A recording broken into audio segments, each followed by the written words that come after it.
This is the series where you get to visit the world's most violent criminals in the world's most dangerous cities. Unlike me, all from the comfort of your own home. Cape Town in South Africa is a modern, attractive city with shopping malls, cinemas, restaurants. But if you scratch the surface, it's a breeding ground for violence and aggression. There are well over 200 active gangs in South Africa, but only one gang sets itself above the rest, and they're naughty, very, very naughty. They are the Hard Livings. On tonight's show, gang warfare. Cape Town's Mr. Big murdered by the anti-gang brigade. Justice, gang style. But first, the new Wild West.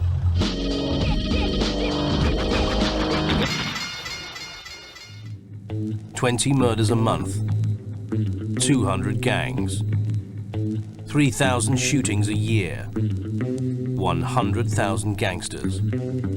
Welcome to the Cape Flats." We were dumped here on the Cape Flats, and they thought that they could wish us away. And this is the end result. Everybody in the Cape Flats is connected with gangs. I've seen people die on the street. The paramedics are but too scared to come into the neighborhood. One of the school kids took this to school with him. Also, a hand grenade was recovered. Under apartheid, hundreds of thousands of South Africans were forcibly removed from their homes and relocated to the barren wasteland known as the Cape Flats. With no facilities, no community and no jobs, it became the perfect breeding ground for gangs. Hundreds were formed, but one was to become the most notorious and deadly of them all: the Hard Livings.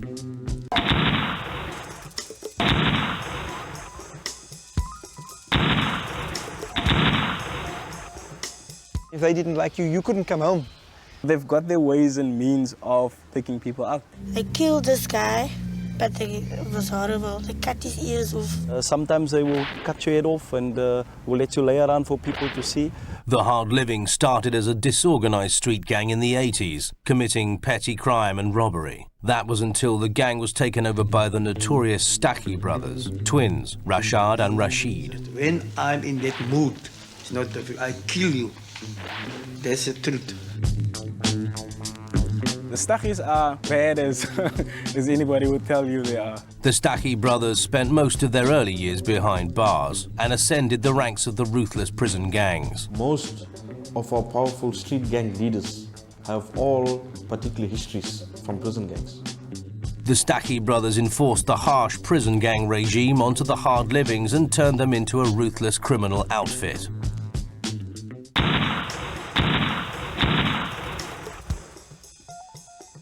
The Staggies are very dangerous because they can use their minds. They were speaking about what makes a good hard living, and they said somebody that knows when to shoot and who to shoot. They knew they needed the support of the local community to continue their criminal activities unabated. So they built up a Robin Hood image in the hard living stronghold of Manenberg. They've got money, they've got nothing. And now they use me to get the money, and I have to split it with them. Certain parts of Manenberg that basically function due to them providing people with money to pay rent and buying food. They would throw hundreds of thousands of rands out of the window. The one Staggie brother had a yellow Mercedes-Benz, and what he'd normally do is, he would throw money out of the car and people would run and grab the money. But the money they put into the community came at a price. The Staggies expected total loyalty to the Hard Livings. In Manenberg, we don't have babies born anymore. We have hard livings born. So they've got kids from fucking infancy being co-opted into gangs. So that kid, once he's born, his whole life has already been set out for him. He's either going to be a drug dealer or a gun runner or whatever. You had members of the community where they lived who defended their actions. And so when the police came to arrest them, you would have people, literally hundreds of people onto the streets, stoning the police that would aim to prevent them from arresting the members. It was not only money that commanded their loyalty, it was also the fear of brutal retribution for anyone who stepped out of line. The question of being able to provide and fear was what held the community ransom. They tied 3 youngsters, very young, 12, 13, 14. They've tied them to a pole and publicly executed them in the view of the communities, just to send the message. The brothers also implemented their own justice on the community. During one of their informal court hearings, a gang member was accused of molesting his sister. He was found guilty by Rashid Staggie and dealt with accordingly.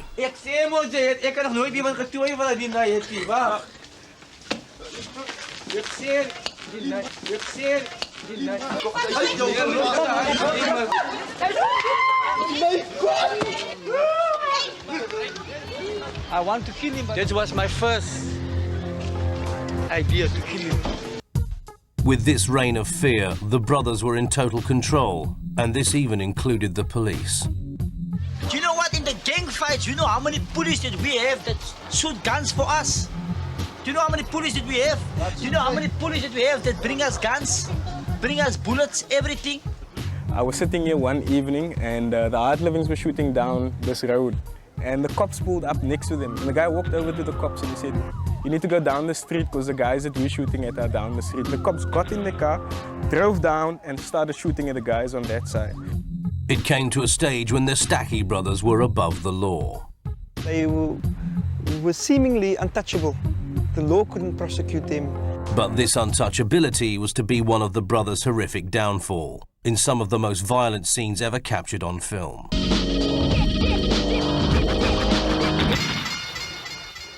Still to come, how the anti-gang protesters became cold-blooded killers. Gang style, why the hard livings fly the Union Jack. But first, on the street.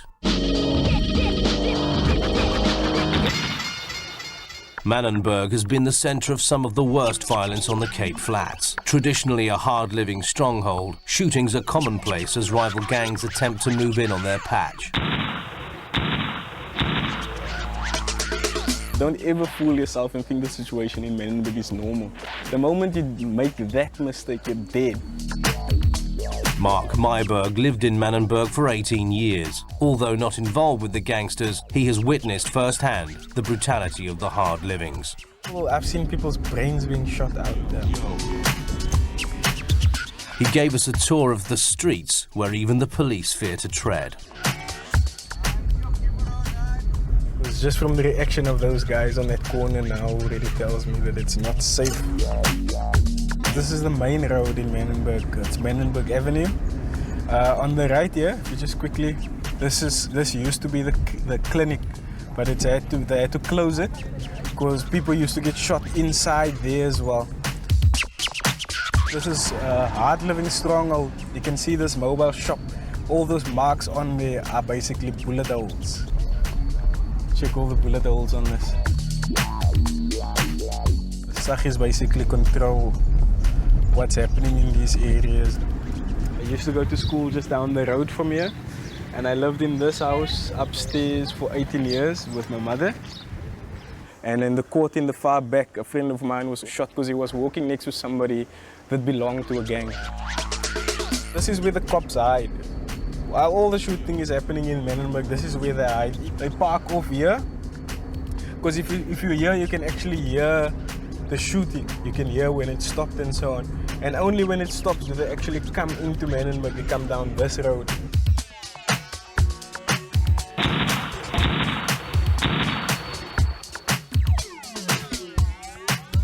We went to Manenberg Police Station to meet Commissioner Kishore Harry, who showed us some of the guns recovered from the gangs.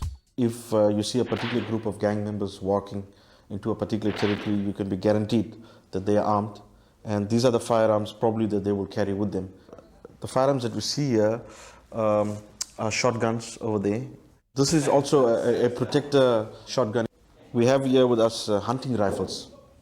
This is a 9mm Z88, old submachine guns, Uzi submachine guns. One of the school kids took this to school with him, the 9mm Beretta pistol and your 38 special revolvers. These firearms are used in violence in the communities where indiscriminate shooting occurs. One hard-living, like this high-ranking guy was shot. We were expecting a hell of a lot of shit to come down. But what the gangs did before the violence happened is they went to the police and they told the cops, look, we're coming back in 30 minutes time.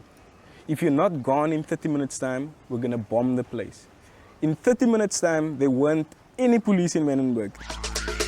This is the trauma and emergency unit coming up. A few months ago, they had an American in there, and the hard livings found out in which ward he was. They sent somebody in and the person was shot inside the hospital. Now just check the schools, eh? You see the perimeter fencing here, and now if you check next to the building, electric fences around the school itself. I was here 5 years. We were 32 in the class. Of the 32 that matriculated, there's about 7 that are still alive. I don't want to drive down this way again because we've already been seen. So it's going to be sitting ourselves up going down there again. Just check these. These are the shops in Menenberg. This guy got shot behind the police vehicle. Right here right in front of the school, the guy ran out, saw the police, and he actually thought, you could see on his face, there was some kind of relief. And he ran to the cops, and they locked their doors, and he went behind the police van, and was hiding behind the police van. And the guys that came out, they didn't even flinch. They just kept on running towards him. Came behind the cop car and shot him. They shot him dead and kept on walking.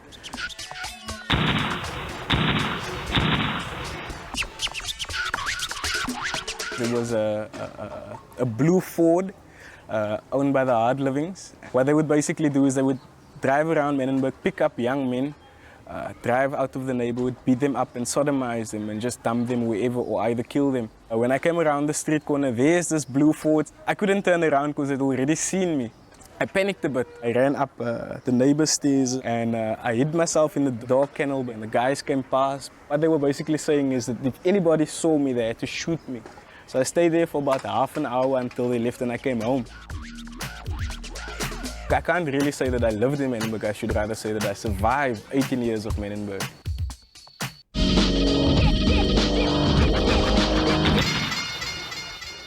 Join us after the break with darker stories from gangland.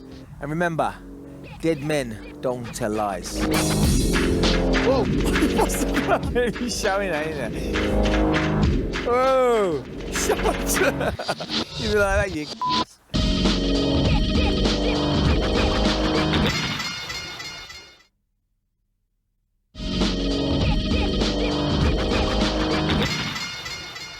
Tonight, we're in Cape Town, mixing with a mob called the Hard Livings. They are instantly recognisable by one very distinctive image, Union Jack.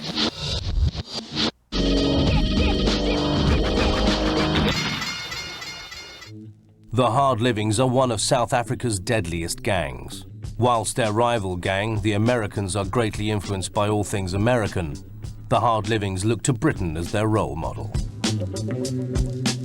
The acceptance of the British flag and the rejection of this apartheid flag. I think that they probably took a British flag because the Americans took an American flag.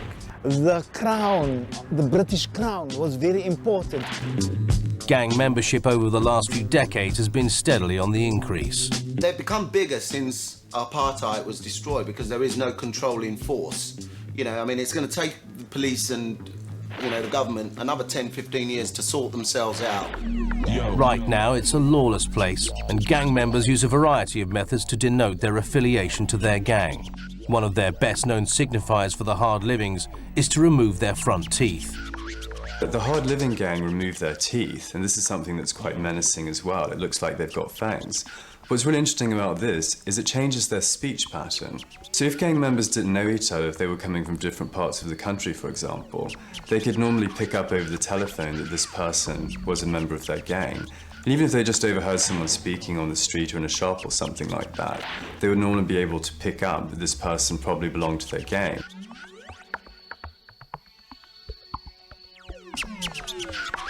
The women in these areas are treated as just another fashion accessory. Women are having the same status as the BMW car that parks outside. Women are just part of the trappings of the gang. Girls might not be official gang members, but because they're going out with a gang member, they're very much involved with the gang. So the women have to look very beautiful, very sexy, because they represent the gang. They have to look good for the gang. But on the other hand, they don't want to be so obvious that they attract attention from rival gangs, because this would invariably lead to a fight. Women are portrayed as sex objects, and that is part, and it forms part of the gang culture that we are men, we are the gang, and our women are part of the accessories of the gang.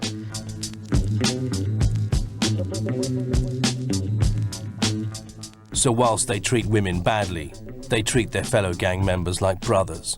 I think once you get into a gang mentality, it's a collective force. And once you've got a collective force, there's a group arrogance that comes with that.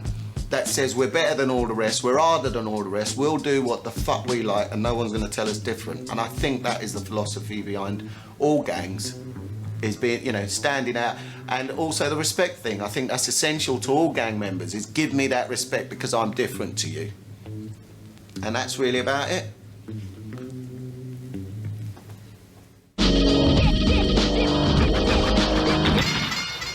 The hard livings had gone from strength to strength, and by 1996, Rashad and Rashid Staggie were almost untouchable. They were making millions through their drug deals and were paying off the police to avoid prosecution. The state wasn't effective when it came to dealing with the gangs. We were in a state of massive gang violence throughout the Cape Flats. I think the state should have done more to tackle the drug dealers and the gangsters. The result was that people got together and formed vigilante organizations. One such vigilante group was known as PAGAD, People Against Gangsterism and Drugs. They moved on the gangs and they gave them ultimatum in mass convoys and so forth. We threatened people to stop their gangster activities and drug dealing. A splinter group of PAGAD was formed known as G-Force. They were made up of hardline extremists who were prepared to do anything to stop the drug dealers. And we are going to defend ourselves by any means necessary.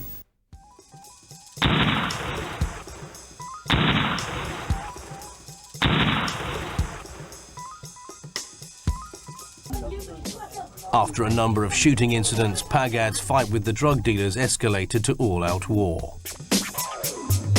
If they could do that to Staggie, what are they going to do to the next person? PAGAD were holding a mass demonstration in Salt River near one of the homes of Rashad Staggie. The atmosphere was already tense when Staggie drove through the demonstration. He was confronted by a group of PAGAD members. It's complete chaos, and most of the people, their heads were covered. They shot Rashad Staggie. I was there in the house. He was my friend. They killed him, they burned him, they shot him through his head, through his ears, and then afterwards, they burned him out. You know, a lot of people were thinking before the whole Staggie murder that PAGAD was actually on the right track. After this incident, the gangs of the Cape Flats actually came together to fight the threat of PAGAD. And Rashid Staggie was leading the way. About a dozen gangs coming together and saying, look, it's no use us fighting each other at the moment when there's a bigger threat out there waiting to kill all of us. So we need to do something collectively to almost oppose them. We had former sworn enemies talking to each other for the first time. Hard livings and Americans talking to each other, which is uncommon. And so the gangs united against PAGAD. PAGAD had a meeting one Sunday in the Menenberg People Center. And this is just after they'd killed the Staggie brother. And the meeting was set for 1 o'clock. 12:30, the gangs were already lining up. One Staggie brother came with all his guys and they were all standing there and they were police. And here comes a PAGAD convoy. As they walked in, the gang just followed them into the boardroom. They had bats, golf irons, and from where I'm sitting now, I could hear those people screaming. The police didn't do anything. One of the guys that came with the convoy was shot further down in the street. It was mob rule on the Cape. The police were losing control and the weaponry was getting more extreme.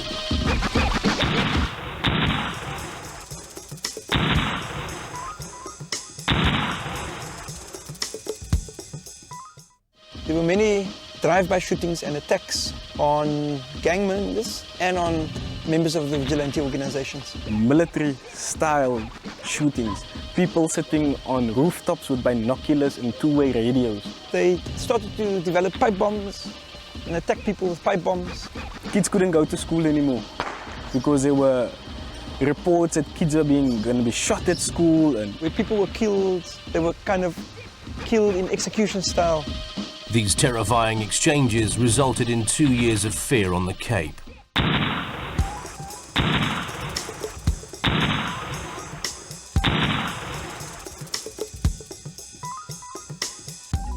After Rashad Staggie's murder, his brother Rashid moved away. With 30 other gang leaders executed, chaos escalated once more as new leaders tried to establish control. There's been leadership battles for succession for some of these gangs. When you speak to people and ask them who the leader of the hard living is, nobody's able to tell you that. You know, in fact, when you speak to hard living members, they tell you they can't say who the leader is. Because there's not one leader, but they see themselves as an organization. Even without a leader, the hard living's brutal violence continues. But nobody will ever match the cult status and ruthlessness of the Staggie brothers. Despite the horrific death of Rashad Staggie, the hard livings continue their control in South Africa. Drugs, prostitution and murder. If it's illegal, the hard livings are into it. They are indeed one of the world's deadliest gangs.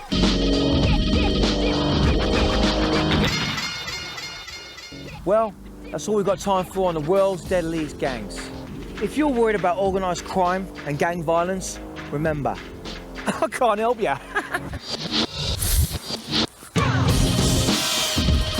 Bank robbery, money, and the most feared of all. Or Gangchester. Fucking come on in, eh? Kidnapping, power, firm, the yardies. If you have any trouble with organised crime, yeah, call 1-800 Big Tony. Very naughty. The world's most dangerous cities. The Hell's Angels. The drugs cartel. The Bloods, the Crips, hijacking and murder. It's the world's deadliest gangs.